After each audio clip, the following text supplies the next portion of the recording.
English में देखने के लिए देखिए दृष्टि IAS English YouTube channel.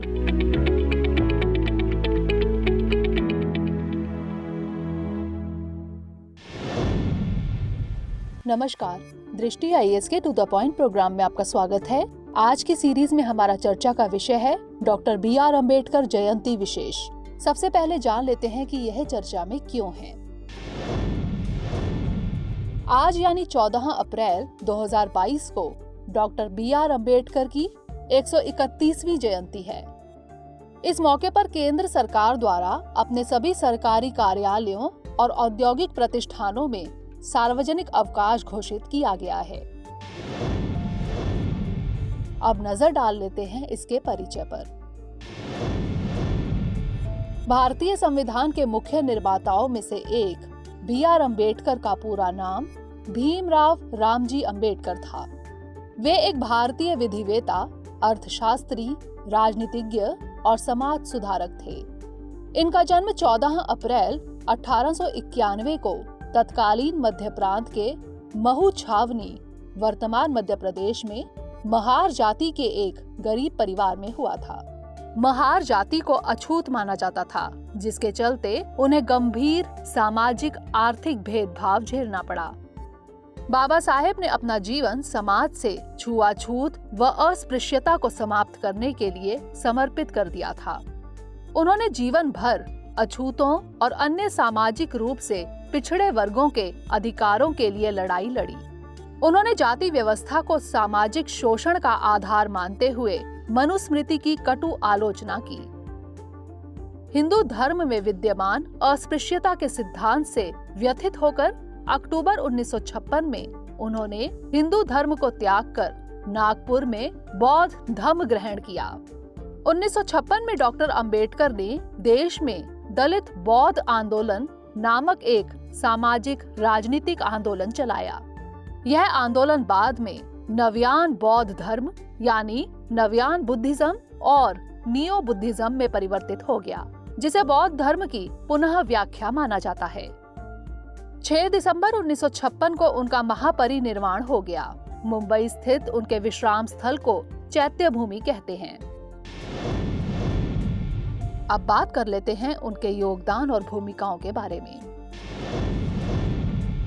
Baba Saheb को भारतीय संविधान का पिता यानी father of the Indian constitution कहा जाता है।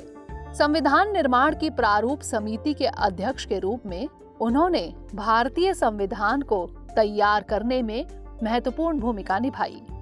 उन्होंने स्वतंत्रता, समानता और बंधुत्व के जरिए एक न्यायपूर्ण समाज के निर्माण का मार्ग प्रशस्त किया।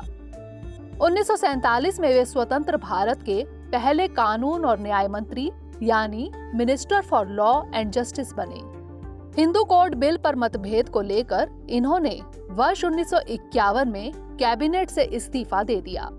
उन्होंने 1930 से 1932 तक लंदन में आयोजित तीनों गोल मेज सम्मेलनों में भाग लिया और अस्पृश्यता के विरुद्ध मुखर विचार रखे। वर्ष 1932 में उन्होंने पूना पैक्ट पर हस्ताक्षर किए, जिसके परिणाम स्वरूप वंचित वर्गों के लिए अलग निर्वाचक मंडल यानी सांप्रदायिक पंचायत के विचार को त्याग दिया गया। इसके अलावा उन्होंने कई अहम प्रावधान पेश करने में योगदान दिया, जैसे काम के घंटों को कम कर प्रति सप्ताह 48 घंटे करना, कोयला खदानों में भूमिगत काम के लिए महिलाओं के रोजगार पर प्रतिबंध हटाना, ओवरटाइम, सवैतनिक अवकाश और न्यूनतम मजदूरी। उन्होंने लैंगिक और मातृत्व लाभ से इतर समान काम के लिए समान वेतन के सिद्धांत को स्थापित करने में भी मदद की। आइए जान लेते हैं इससे जुड़े कुछ अन्य महत्वपूर्ण तथ्य।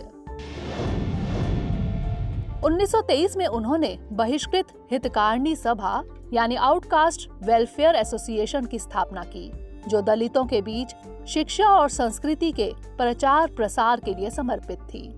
1930 के कालाराम मंदिर आंदोलन में अंबेडकर ने कालाराम मंदिर के बाहर विरोध प्रदर्शन किया, क्योंकि अछूतों को इस मंदिर परिसर में प्रवेश नहीं करने दिया जाता था। इसने भारत में दलित आंदोलन को शुरू करने में एक महत्वपूर्ण भूमिका निभाई। 1936 में उन्होंने इंडिपेंडेंट लेबर पार्टी की स्थापना की। 1942 में उन्होंने शेड्यूल्ड कास्ट फेडरेशन की स्थापना की।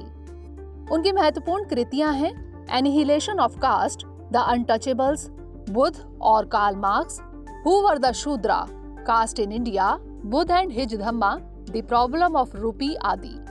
प्रमुख पत्रिकाओं में शामिल है मूक नायक, बहिष्कृत भारत, समता और जनता। 1990 में डॉक्टर अंबेडकर को भारत रत्न से सम्मानित किया गया। 14 अप्रैल 1990 से 14 अप्रैल 1991 की अवधि को बाबा साहेब की याद में सामाजिक न्याय वर्ष के रूप में मनाया गया। अब नोट कर लेते हैं आज का अभ्यास प्रश्न। निम्नलिखित में से डॉक्टर बी.आर. अंबेडकर से संबंधित है। 1. सत्य के साथ मेरे अनुप्रयोग यानी माय एक्सपेरिमेंट्स विद ट्रुथ। 2. मूक नायक। 3. जनता। नीचे दिए गए कूट का प्रयोग कर सही उत्तर चुनिए। केवल 1 और 2, केवल 2 और 3, केवल 1 और 3 या फिर 1, 2 और 3। इसका उत्तर हमें कमेंट सेक्शन में जरूर भेजिएगा। अगले सेशन में किसी नए टॉपिक के साथ मिलेंगे। तब तक के लिए पढ़ते रहिए एंड स्टे सेफ।